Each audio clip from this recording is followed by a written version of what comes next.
Hello guys, good afternoon. स्वागत है जी आप सभी का एक बार फिर से। Good evening. और जिसका आपको था इंतजार वो घड़ी आ गई।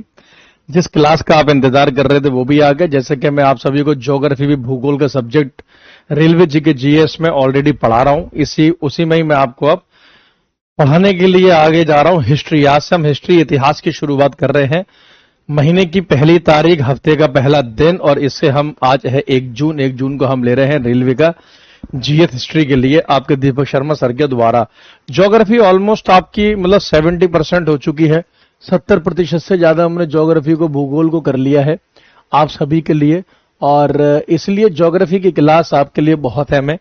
सर 7 बजे वाली क्लास में रिकॉर्ड फॉर्म में देखना पड़ता है क्योंकि ऑफिस से जाने का टाइम है। कोई बात नहीं जीशान जी, 7 बजे वाली क्लास भी मैं आज आपकी लूंगा, लाइव ही लूंगा। मैं तो खैर लाइव ही लेता हूं, आप चाहे उसे बाद में कैसे भी देख लो, ठीक है। तो आज हिस्ट्री है। देखो, किसी भी सब्जेक्ट की, स्पेशली मेरी पहली क्लास बहुत इंपॉर्टेंट, बहुत अहम होती है। पहली क्लास तो आप ऐसे समझ लो जैसे मेरी ब्रह्मास्त्र। एक सेकंड, जरा माइक में दिक्कत है, एक सेकंड।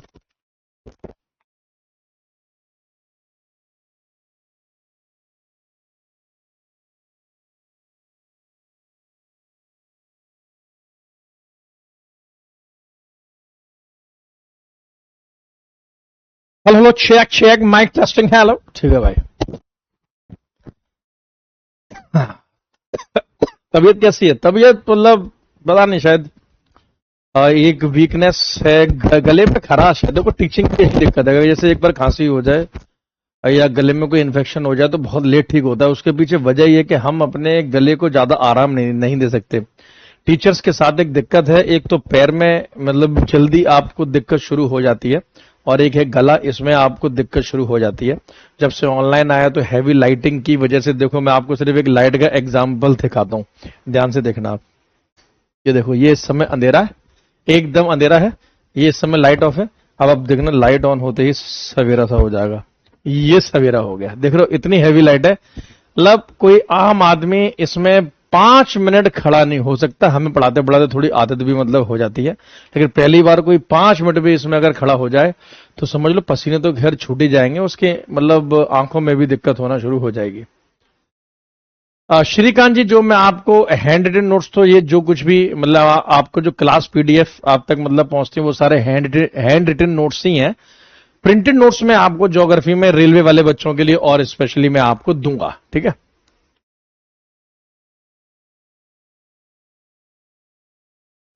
हैंड रिटन तो सारे के सारे आ ही रहे हैं, जो मैं पढ़ा रहा हूं हैंड रिटन है। जैसे आज भी जो मैं पढ़ाऊंगा ये भी सारे आपके हैंड रिटन है। तो क्लास नोट्स ही आपके हैंड रिटन नोट्स हैं। सभी रेलवे एग्जाम्स के लिए हैं, एनटीपीसी हो, एएलपी हो, टेक्नीशियन हो, ग्रुप डी हो, कोई भी रेलवे का हो, ये सारा कॉन्सेप्ट आपके लिए सब एग्जाम्स के लिए है। एएलपी रेलवे का कोई भी एग्जाम हो, सभी एग्जाम्स को ध्यान में रखकर, चाहे रेलवे एसआई हो, ग्रुप डी हो, कुछ भी हो।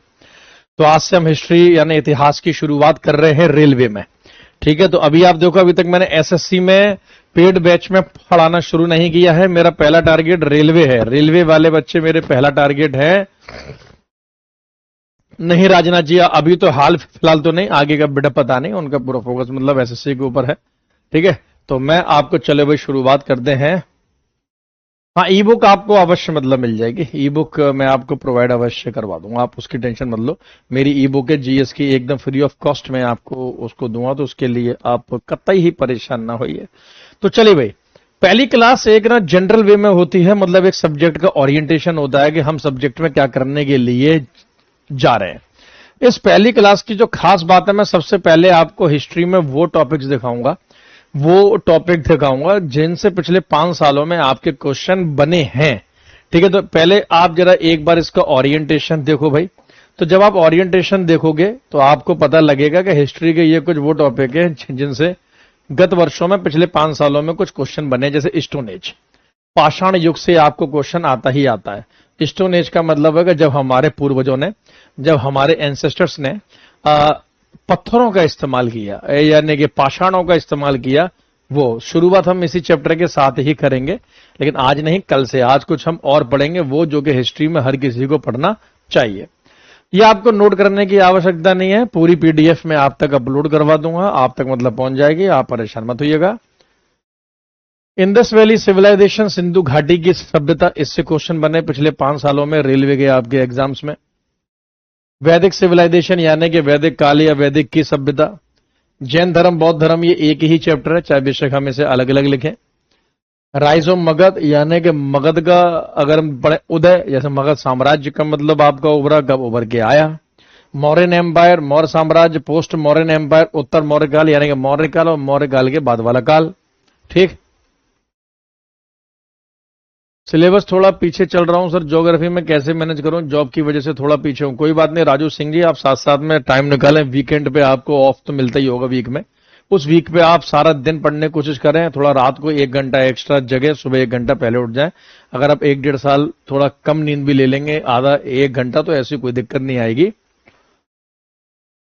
तो मेरे पास आपके हिस्ट्री के नोट्स पहले भी हैं, नोट्स बनाने हैं कि बिल्कुल बनाने हैं दिवेश जी, अगर पहले भी हैं तो अब मैंने हिस्ट्री को और अपडेट करा है। पहले जो आपके पास नोट्स होंगे वो आपको एसएससी के हिसाब से होंगे, अब ये जो आपके नोट्स हैं ये आपके रेलवे के हिसाब से होंगे। ठीक है, गुप्ता एम्पायर, गुप्त साम्राज्य और पोस्ट गुप्ता पीरियड यानी कि उत्तर गुप्ता काल, तो ये 10 चैप्टर आपके ऐसे चैप्टर हैं एंशिएंट हिस्ट्री, प्राचीन इतिहास, प्राचीन भारत में, जो कि आपके लिए महत्वपूर्ण है। इनका तो एक भी क्वेश्चन आपसे छूटना नहीं चाहिए, ये टॉपिक तो आपको करना ही है रिवीजन में भी और अभी भी, साथ साथ आप इसे मतलब पढ़ोगे, याद करोगे तो आपको सही लगेगा। ठीक है, अरे क्यों आशु लिख रहा है सर रेलवे में जीएस नहीं आना, क्यों नहीं आना, इस बार का पेपर देखा नहीं है क्या, जो अभी अंडर ग्रेजुएट वाला जो हुआ था, फिर सब आता है बेटा, सब आता है। ये किसी की, ये तो मैं आपको वो टॉपिक दिखा रहा हूं जहां रेलवे में क्वेश्चंस आए हुए हैं, ये तो वही टॉपिक मैं आपको लेकर आया हूं। देखो मैं अभी एक आपको इंफॉर्मेशन और देता हूं, रुको अभी।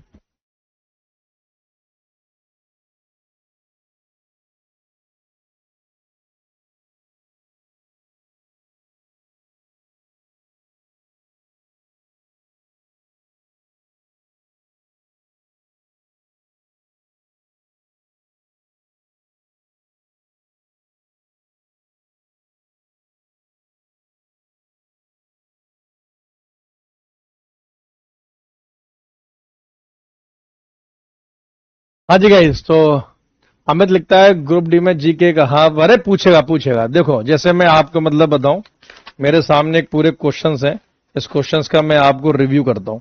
मैं आपको हिस्ट्री के हिसाब से ही मतलब इसमें रिव्यू करता हूं, आप इसमें ध्यान से देखना, ठीक है। हाँ, तो आप जैसे ये पूरा अध्ययन मतलब किया है, ये हमारी एक रेलवे की बुक है, रेलवे जनरल स्टडी के नाम से आप देख सकते हैं, ठीक है। तो ये हमारे पब्लिकेशन की बुक है, आदित्य रंजन पब्लिकेशन, आप इसे देख सकते हैं इसको, ठीक है। देखो इसमें आप देखो स्टोन एज से, अगर मैं देखूं पिछले कितने सालों के इसमें हम लोगों ने मिलकर रिव्यू करा है, तो 2018 से लेकर 2025 तक, ध्यान रखो 2018 से लेकर 2025 तक का पूरा ये रिव्यू है, पिछले 6 से 7 सालों में। 6 से 7 सालों में सिर्फ स्टोन एज से आपके 12 क्वेश्चन आ चुके हैं, मतलब पाषाण युग से आपके 12 सवाल पूछे जा चुके हैं, ठीक है।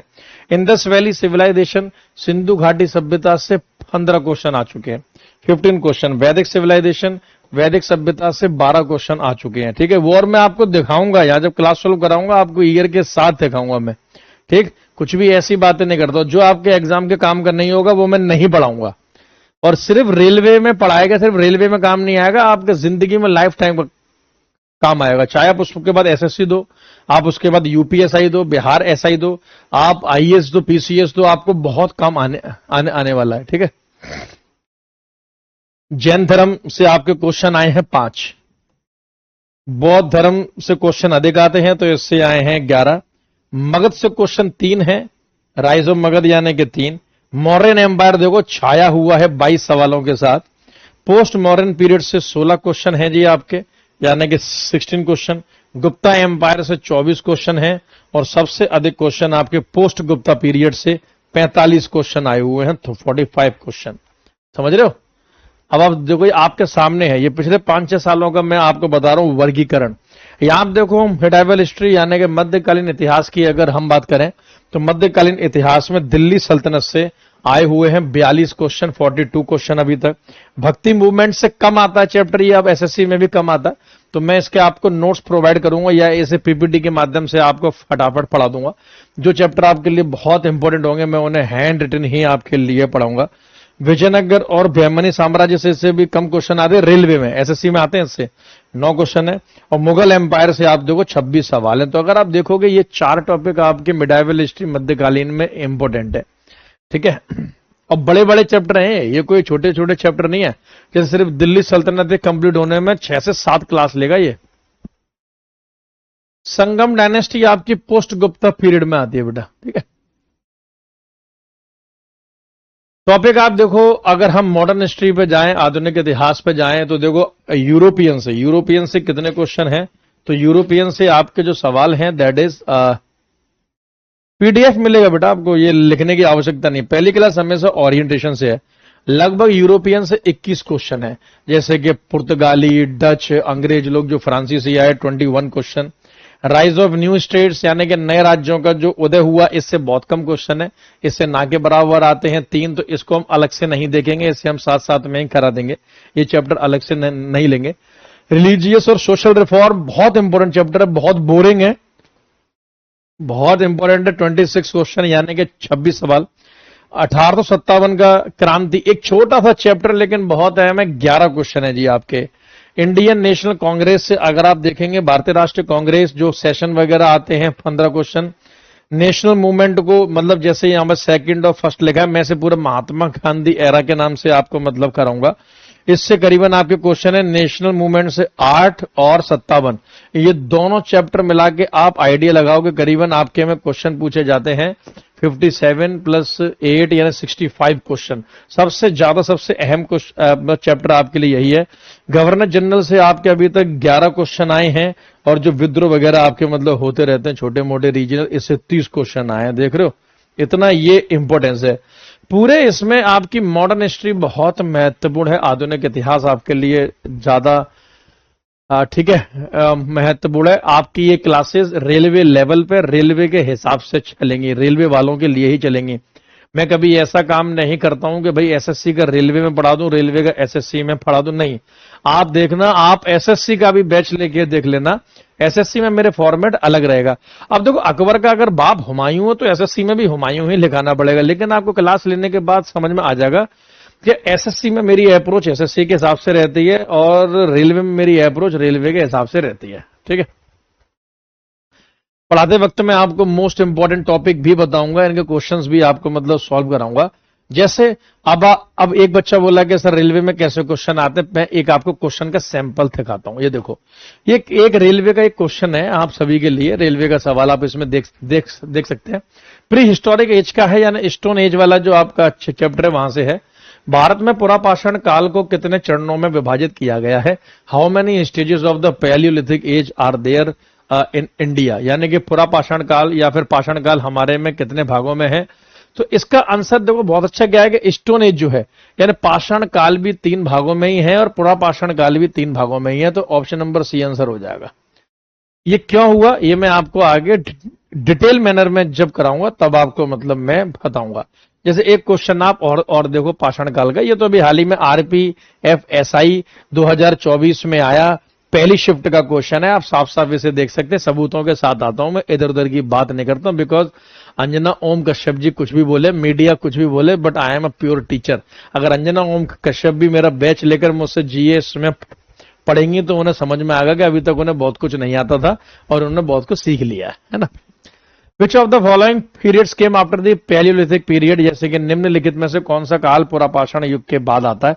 इनमें से जैसे एबीसीडी 4 ऑप्शन आपके सामने है, तो मीसोलिथिक पीरियड आता है, यानी कि मध्य पाषाण काल एक ऐसा है जो पुरापाषाण काल के बाद का आपका काल है। आंसर हो जाएगा ये देख लो, आरपीएफएसआई 2024 का ये सवाल। दिवेश सर, मैं आपका पुराना स्टूडेंट हूं, वेरी गुड। एक और क्वेश्चन आप मतलब देखो, अभी मैं पढ़ाना भी शुरू करूंगा, पहले आप जरा क्वेश्चन देखें। Which archaeological site shows pit dwelling and evidence of domesticated dogs during the Neolithic period? कौन सा पुरातात्विक स्थल नवपाषाण काल में गड्ढा आवास और पालतू कुत्तों के प्रमाण दर्शाता है? आंसर होगा ऑप्शन नंबर बी, यानी कि बुर्जहोम। बुर्जहोम नामक जो स्थान है, यहां से हमें कुत्ते के पालने के साक्ष्य और गड्ढे के अंदर मकान मिलते हैं, जमीन के अंदर मकान मिलते हैं, जिन्हें हम अंडरग्राउंड हाउसेस कहते हैं। ये देखो, ये कश्मीर में बुर्ज होम मिला है मैप के साथ ही पढ़ाऊंगा जब ये वाला चैप्टर आपको पढ़ाऊंगा तो।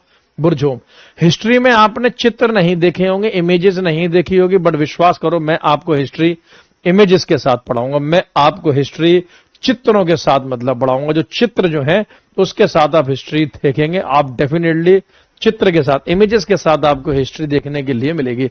ये भी क्वेश्चन आप देखो, RRB NTPC under graduate CBT 2025 का क्वेश्चन है, लेटेस्ट सवालों में से एक है ये। ठीक है, बुर्ज होम आपका कहां है? तो जब हम पढ़ेंगे तो आपको सब कुछ मैं बताऊंगा। ये कश्मीर में है। ठीक है,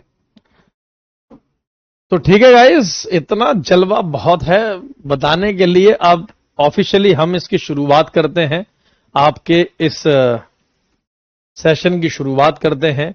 और इस सेशन की शुरुआत करने के लिए मैं आपकी शुरुआत करता हूं एक विशेष टॉपिक से। सबसे पहले अगर आपको हिस्ट्री समझनी है तो देन आपको समझना होगा टाइम, समय। हिस्ट्री में समय बहुत महत्वपूर्ण है, टाइम बहुत महत्वपूर्ण है। लेकिन इसे कराने से पहले मैं आपको एक चीज बताना चाहूंगा। इसको शुरू करूं मैं यहां पे आपको यह बताना, अब आप चाहो तो नोट कर सकते हो क्या हम किसकी बात कर रहे हैं। हम इंडियन हिस्ट्री की बात कर रहे हैं। डालो भाई, भारतीय इतिहास की बात कर रहे हैं, इंडियन हिस्ट्री, भारतीय इतिहास। अगर आप इतिहास शब्द को देखोगे, हिस्ट्री शब्द में ही हिस्ट्री नाम का मतलब है कि हिस्ट्री यानी हिज हिस्ट्री। हिज हिस्ट्री यानी कि हिज का मतलब है इसकी कहानी, उसकी कहानी, किसी न किसी की कहानी। तो अगर आप हिस्ट्री को कहानियों के माध्यम से पढ़ रहे हो तो आप एकदम सही पढ़ रहे हो। ठीक है, तो हम नाम से समझ रहे हैं कि हिज हिस्ट्री यानी कि ये सब्जेक्ट मेल डोमिनेटिंग है, ये पुरुष प्रधान विषय है। ये मेल डोमिनेटिंग सब्जेक्ट है, ये पुरुष प्रधान विषय है। तो हम मेल की हिस्ट्री पढ़ते हैं। अगर फीमेल की हिस्ट्री होती तो फिर हम पढ़ते हर हिस्ट्री। इसका नाम फिर हिज हिस्ट्री नहीं, इसका नाम हर हिस्ट्री होता। हर यानी कि किसी महिला की कहानी।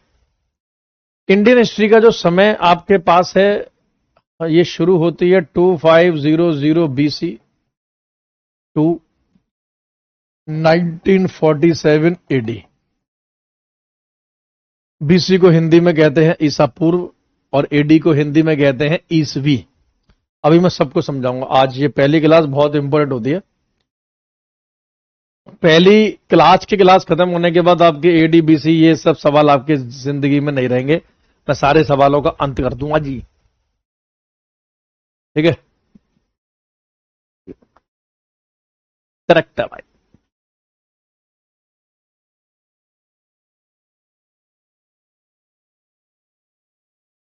इंडियन हिस्ट्री को भी यानी भारतीय इतिहास को भी 3 भागों में बांटा गया है। अभी सब बताऊंगा बीसीएडी, अभी सिर्फ समझो आप। एक तो एंशिएंट हिस्ट्री, प्राचीन इतिहास। एक मिडाइवल हिस्ट्री, मध्यकालीन इतिहास।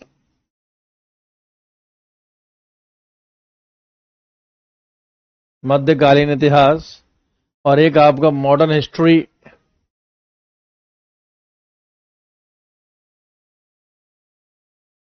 आधुनिक इतिहास।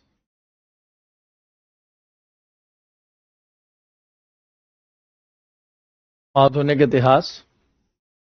एंशिएंट हिस्ट्री जो है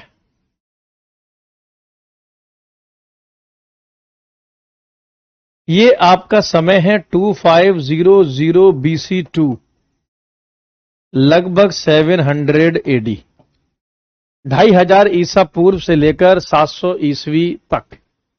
मिडाइवल हिस्ट्री जो है ये आपकी है 700 एडी से लेकर 1707 एडी, 700 से 1707 तक। और मॉडर्न हिस्ट्री जो है ये 1707 से लेकर 1947 तक। अब सब कुछ एडी में ही होगा। पहले ये पूरी स्लाइड लिख लो, जैसे लिख लो वैसे लिख देना, डन। फिर मैं आगे बढ़ता हूं, सामने से हट गया हूं ताकि आपको सब कुछ क्लियर कट दिखाई दे। जैसे ही हो जाए लिख देना डन। पहली स्लाइड बहुत महत्वपूर्ण है, चाहे आपको कितना भी आता हो, आप कितने भी इंटेलिजेंट क्यों ना हो, प्लीज मेक इट स्लाइड। हाथों से लिखें जी। कैसे लिखे जी? हाथों से।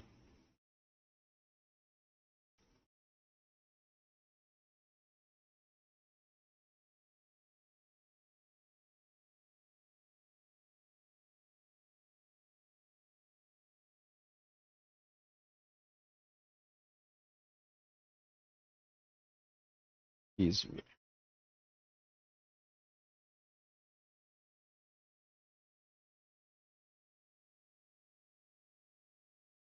डन।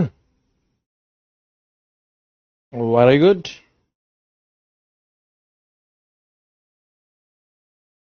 ठीक है, अब हम कॉन्सेप्ट पे आते हैं। अब मैं आपको समझाता हूं कि एक्चुअल में ये एडी और बीसी का क्या मजा है। आज के बाद आपका कोई डाउट नहीं रहेगा, बाद में लिख लेना।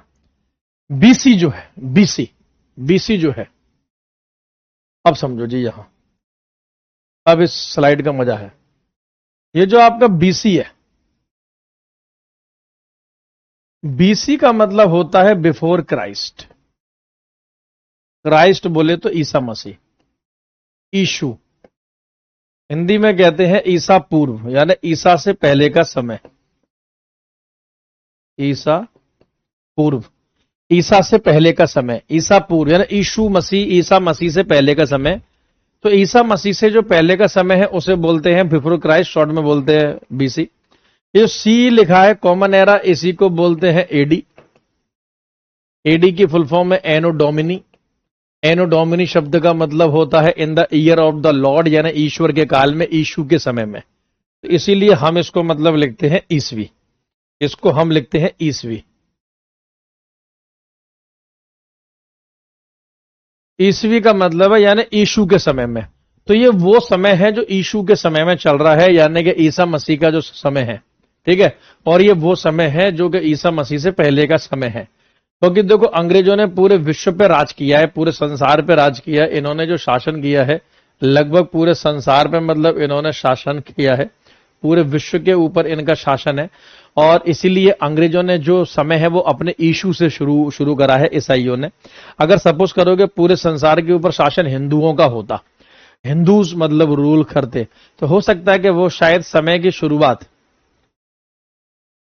ठीक है, तो वो समय की शुरुआत भगवान श्री कृष्ण, भगवान शंकर या भगवान राम से करते।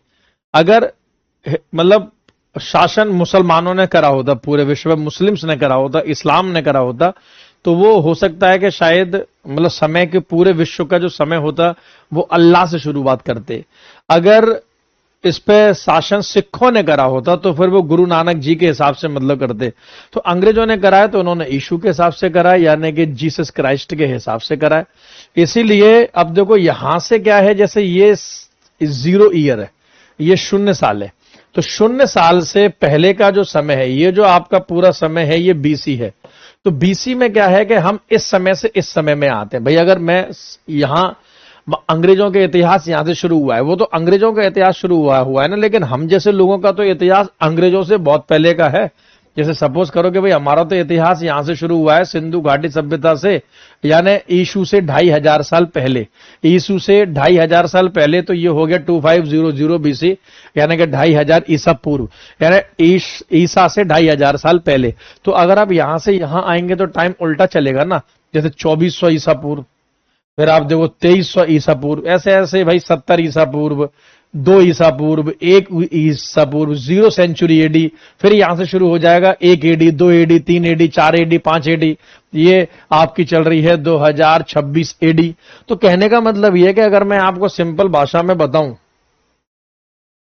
अगर आपके ईयर उल्टे लिखे हुए नंबर्स काउंट डाउन है, कहने का मतलब यहां लिखा हुआ है कि भाई 2400 से लेकर, यहां ऐसा लिखा है कि भाई 2400 से लेकर 2200 तक, 2400 से लेकर 2200 तक। तो याद रखना कि अगर डिक्रीजिंग ऑर्डर में लिखा है तो हमेशा साल बीसी होगा, हमेशा साल बीसी ही होगा। अवरोही क्रम में अगर लिखा है तो फिर आपका होगा बीसी। करना चाहो तो कर लो नोट बिल्कुल। और अगर आपका इंक्रीजिंग यानी काउंट अप लिखा है, बढ़ते हुए संख्या में लिखा है, जैसे यहां अगर लिखा है कि 400 से लेकर 600 तक, तो इसका मतलब ये सब एडी है। तो बहुत सिंपल है, आप एडी बीसी को सबसे सिंपल याद कर सकते हैं। डिक्रीजिंग ऑर्डर है, अवरोही है क्रम, तो आपका है बीसी यानी ईसा पूर्व, और अगर आपका इंक्रीजिंग ऑर्डर है तो फिर आपका है एडी यानी कि ईसवी। ठीक है। अब ये इस हिसाब से क्यों है, क्योंकि इसके लिए हमने एक कैलेंडर रेडी करा था। आप इससे मतलब समझ लो, एक इस माध्यम से आपको और समझा देता हूं। ये डायग्राम आप जरा अच्छे से देखो, ये बर्थ ऑफ जीसस है, ये यीशु का हुआ यहां मतलब जन्म। ये तो हमने संसार के टाइम को दो भागों में बांट दिया। यीशु के बाद का समय कॉमन एरा भी कहा जाता है, सीई, और इसे एडी भी कहते हैं, एनो डोमिनी, हिंदी में ईसवी। आप पीडीएफ मिलेगा बेटा, मिलेगा, बिल्कुल मिलेगा। रोशन कुमार जी आज ही पीडीएफ आपकी अपलोड करवा दूंगा। और यीशु से पहले का जो समय है that is the BCE, before common era, या इसी को बोलते हैं सिर्फ बीसीवी यानी कि बिफोर क्राइस्ट। ठीक है। ये जो कुछ भी है, ये एडी और बीसी का जो फॉर्मेट है, ये हमने ग्रिगोरियन कैलेंडर के आधार पे कर रखा है। कौन सा कैलेंडर जी? Gregorian calendar. तो इंटरनेशनल लेवल पर, अंतरराष्ट्रीय स्तर पर कौन सा कैलेंडर इस्तेमाल होता है?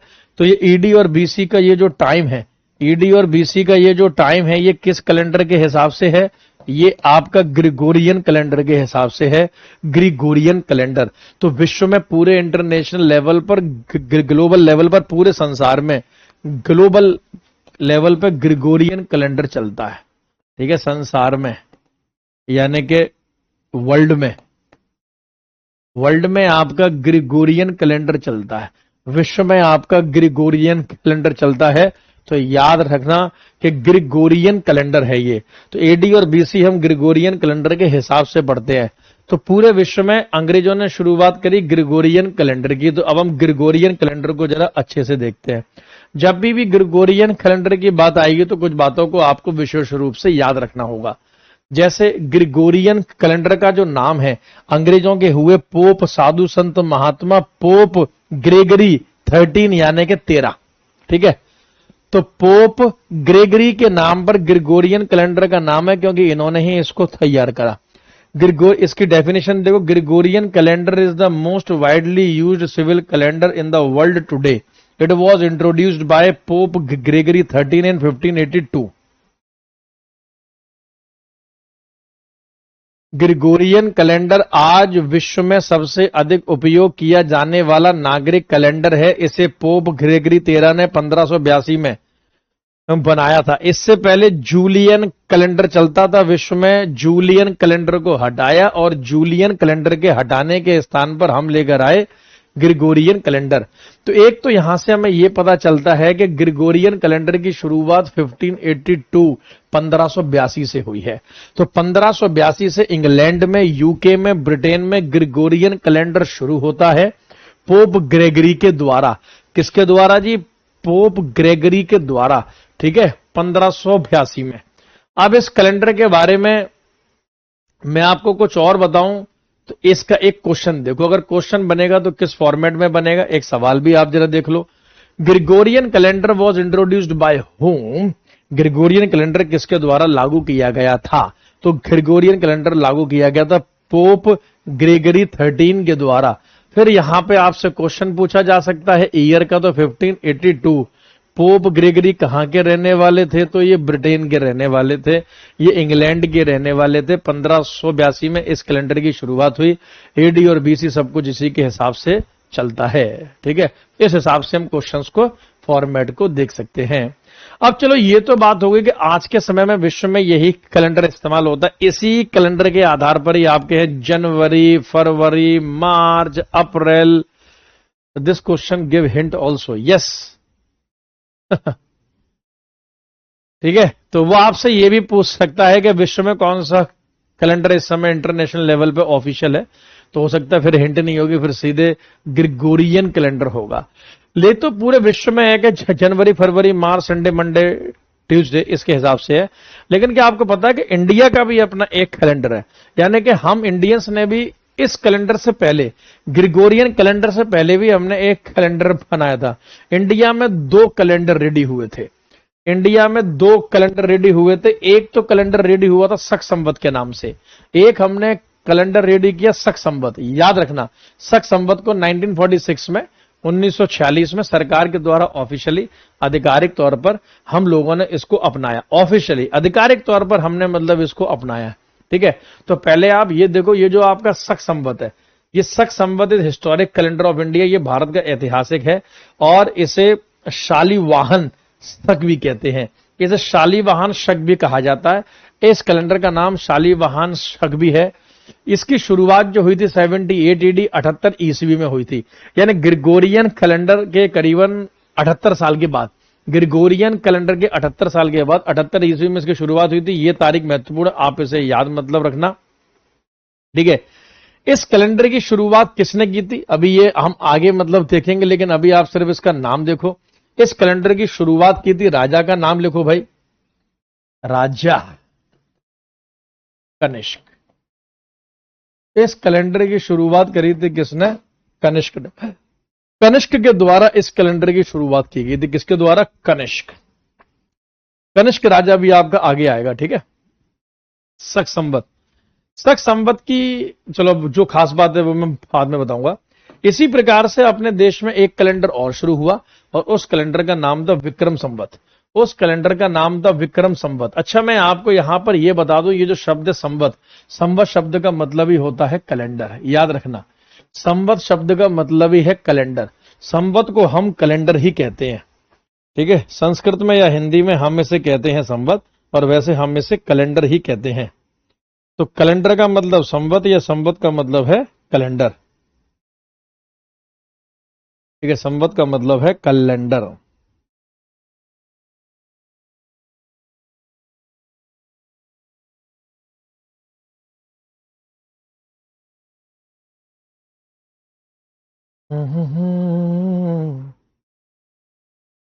यूट्यूब पर भी क्लास मेरी चलती है 1 बजे, वो भी देखा करो।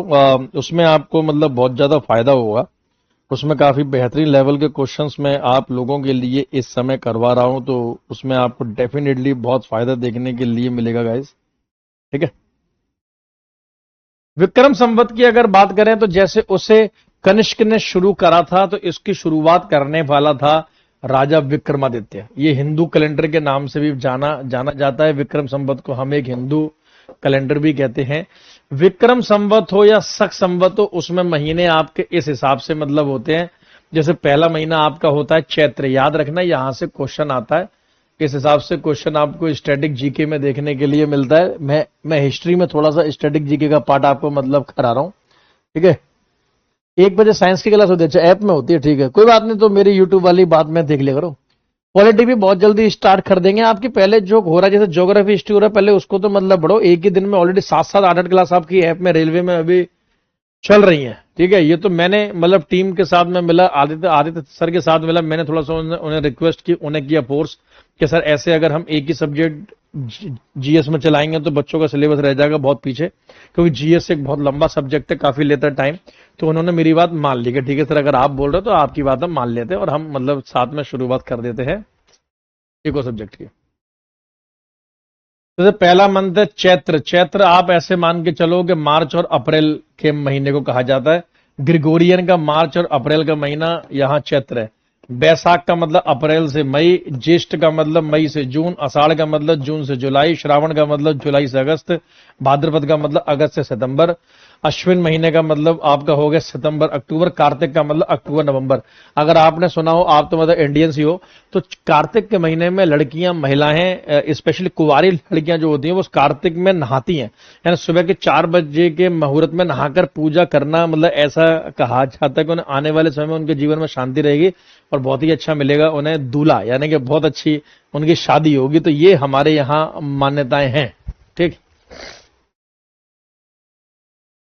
Sir please tell to Aditya sir to marry and give discount to us. चलो ये बात आपकी बोल दूंगा कि भाई शादी कर लो, बच्चों को डिस्काउंट चाहिए। मार्गशीर्ष, पौष और माघ और फागुन, इस प्रकार से 12 महीने हैं। ये मैंने कंपेरिजन पूरा बताया, तो आप इसे अच्छे से मतलब देख लीजिएगा। विक्रम संवत की अगर हम बात करें तो इस आप नोट्स को बहुत अच्छे से देखना। इसकी शुरुआत 57 बीसी यानी कि 57 ईसा पूर्व में हुई थी। 57 बीसी में आपके विक्रम संवत की शुरुआत हुई थी, ठीक है। इसके संस्थापक कौन है? तो राजा विक्रमादित्य। राजा विक्रमादित्य ने इसकी शुरुआत की थी।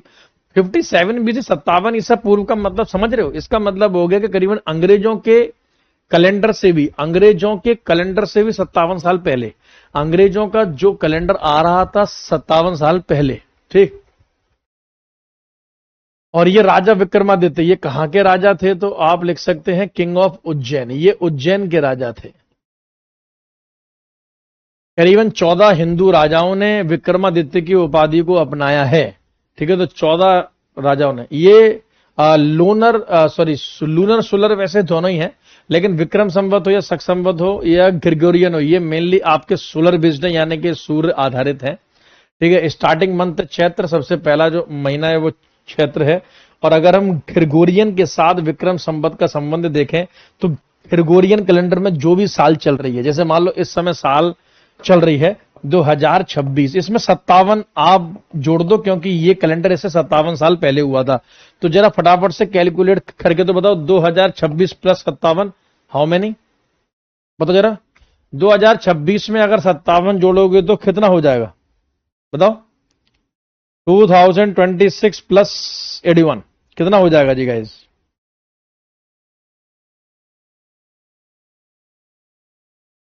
ये पूरे जो क्लास के जो नोट्स हैं, यही मेरे हैंड रिटन नोट्स हैं, ये आपको मिलेंगे, बाकी मैं आपको प्रिंटेड नोट्स अलग से दूं। 83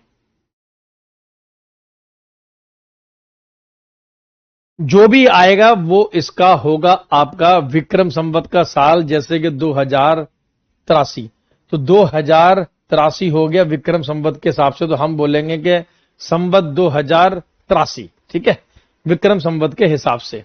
तो जो भी ग्रेगोरियन कैलेंडर में हो उसमें 57 आप जोड़ दो तो इसके हिसाब से निकल आएगा। अब यहां से मैं आपसे क्वेश्चन पूछता हूं, जैसे हमारे यहां 2 कैलेंडर हैं, अगर हम बात करें कि इंडिया ने 2 कैलेंडर रेडी करे हैं, इंडियन कैलेंडर, भारतीय कैलेंडर 2 हैं जिन्हें संवत कहा गया है। एक सबसे पहले शुरू हुआ विक्रम संवत, कौन सा हुआ जी? विक्रम संवत, राजा विक्रमादित्य के द्वारा। कब शुरू हुआ ये? 57 BC, यानी कि 57 ईसा पूर्व में। फिर एक आपका शुरू हुआ विक्रम संवत के बाद कुछ समय के बाद देश में शक संवत,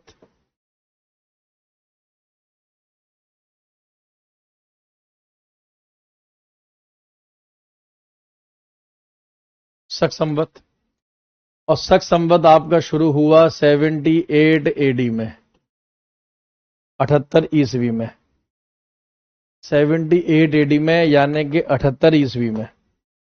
विक्रम संवत, ठीक है, ध्यान रखिएगा, हाँ, अरे इंपॉर्टेंट है बहुत।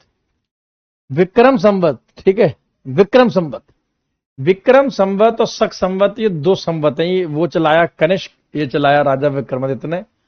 आपको बताना है कि इन दोनों में से हमारा नेशनल कैलेंडर कौन सा है या ऑफिशियल कैलेंडर कौन सा है। दोनों ही इंडियन है, लेकिन इन दोनों में से हमारा नेशनल कैलेंडर कौन सा है, हमारा राष्ट्रीय कैलेंडर कौन सा है, फटाफट से बता दो। ये क्वेश्चन आपका बनेगा, अपना राष्ट्रीय संवत या राष्ट्रीय कैलेंडर इनमें से कौन सा है, बताओ जी क्या आंसर लगेगा। ऐसा क्वेश्चन या सवाल आपसे एग्जाम में पूछ लिया जाए तो what should be the answer, क्या आंसर आपका होना चाहिए या फिर क्या आंसर आपका लगेगा जी? राष्ट्रीय कैलेंडर इनमें से हमारा कौन सा है जी? शाबाश, वेरी गुड। तो राष्ट्रीय कैलेंडर इसमें से अपना है शक संवत। एरो के साथ पढ़ोगे तो आपको हमेशा के लिए याद होगा। शक संवत अपना राष्ट्रीय कैलेंडर है, शक संवत अपना राष्ट्रीय कैलेंडर है, शक संवत अपना राष्ट्रीय कैलेंडर है, याद रखना, शक संवत अपना राष्ट्रीय कैलेंडर है। और ये जो विक्रम संवत है वो चाहिए, कुछ बोले होना तो विक्रम संवत चाहिए, मैं भी ये मानता हूं कि विक्रम संवत होना चाहिए, लेकिन भारत सरकार ने 1946 में शक संवत को अपना नेशनल कैलेंडर चुना है। और ये जो विक्रम संवत है, ये नेपाल का, ये जो नेपाल नामक जो देश है अपना पड़ोसी, ये नेपाल का नेशनल कैलेंडर है, ये नेपाल का नेशनल कैलेंडर है, राष्ट्रीय कैलेंडर है, याद रखना। तो Vikram Samvat is the official और national calendar of Nepal and शक संवत इज द ऑफिशियल और national calendar of the India. तो ये पूरा कॉन्सेप्ट मैंने आपको AD BC ग्रेगोरियन कैलेंडर, ये कैलेंडर, वो कैलेंडर, मैंने इस सारे कैलेंडर का आपको मतलब समझाया। आज मैंने आपको एक इंट्रो दिया है, मैंने ये आपको एक परिचय दिया है कि आपको कोई भी सब्जेक्ट शुरू करने से पहले उसके बेसिक्स पता होने चाहिए। जैसे कि हिस्ट्री शुरू करने से पहले एडी और बीसी इसका बेसिक है, तो एडी और बीसी आपको समझ में आ गया होगा। इस क्लास का एक बार रिवीजन करना, ये पूरी पीपीटी पीडीएफ में आप तक मतलब पहुंचा दूंगा। और कल से हम एक नए चैप्टर की शुरुआत करेंगे ठीक शाम को 4 बजे, यानी कि इसी टाइम पर कल हम स्टोन एज पहले चैप्टर की शुरुआत करेंगे हिस्ट्री में। ऑफिशियली कल हम पहला चैप्टर लेकर आएंगे, स्टोन एज पाषाण युग। ये चैप्टर जहां तक है कल शुरू होकर कल ही एंड हो जाना चाहिए, लेकिन अगर नहीं होगा तो कोई बात नहीं, हम इसमें आपको एक क्लास और भी देंगे। अच्छे से पढ़िएगा। जैसी पूरी एंशिएंट हिस्ट्री, मतलब वैसे तो मैं इसके क्वेश्चंस भी आपको कराऊंगा, लेकिन जैसी पूरी एंशिएंट हिस्ट्री आपकी हो जाएगी प्राचीन भारत, तब फिर मैं आपको इसमें टेस्ट भी लूंगा। टेस्ट में आपके नंबर अच्छे बनने चाहिए। जो भी मैं आपको क्वेश्चन कराऊंगा मैक्सिमम वो क्वेश्चन कराऊंगा जो रेलवे के पैटर्न के ऊपर बेस्ड हैं, जो एक्सपेक्टेड है या फिर जो रेलवे में ऑलरेडी आ चुके हैं। तो उसी हिसाब से मैं सारा का सारा फॉर्मेट आपके लिए मतलब लेता हूं। रेलवे के लिए अगर आपको बुक कोई भी चाहिए, वैसे तो मेरे नोट्स के अलावा किसी और की आपको आवश्यकता नहीं पड़ेगी। अगर आपको रेलवे में बुक मतलब चाहिए तो आप आदित्य रंजन पब्लिकेशन की ये पीली वाली हमारी बुक ले सकते हैं। काफी अच्छी बुक है ये। इसमें मतलब छोटी सी थ्योरी भी है, कैप्सूल भी है, रिवीजन कैप्सूल है, ठीक है, छोटी सी थ्योरी भी है, और इसमें आपके क्वेश्चंस भी हम लोगों ने साथ साथ में दिए हैं। तो it is really a very good book, ठीक है, तो आप इसको ले सकते हैं। हिस्ट्री का टाइम यही रहेगा आपका, 4 बजे का ही रहेगा, ठीक है। 7 बजे अभी हम मिलेंगे आपसे ज्योग्राफी के साथ। जय हिंद, जय भारत, ऑल द बेस्ट।